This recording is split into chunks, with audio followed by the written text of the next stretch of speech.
Puspusan ang paghahanda ng Philippine National Police Bicol kabilang ang Legazpi PNP matapos silang magdeklara ng full alert status dahil sa banta ng bagyong Ramil na papalapit sa rehiyon. Agad na isinagawa ng Police Regional Office 5 ang pag-activate ng kanilang search and rescue at reactionary standby support force teams. Tiniyak din ng pamunuan na kumpleto at handa ang lahat ng logistical resources at kagamitan para sa mabilisang operasyon at pagtugon sa anumang krisis. Ang maagap na pagkilos na ito ay bahagi ng mas malawak na inisyatiba ng kapulisan upang mabawasan ang pinsala at mapangalagaan ang kaligtasan ng mga Bicolano. Kaugnay nito, mahigpit ang koordinasyon ng PNP Bicol sa lokal na pamahalaan at iba pang ahensya upang masiguro ang maayos na preemptive evacuation sa mga high-risk na lugar, lalo na ngayong kanselado na ang lahat ng biyahe sa mga pantalan sa rehiyon.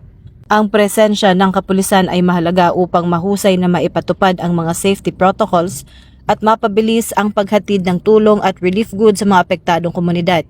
Hinihikayat ng PNP ang publiko na maging kalmado, patuloy na makinig sa mga opisyal na abiso at makipagtulungan sa mga otoridad upang maiwasan ang anumang insidente o casualty dulot ng bagyo.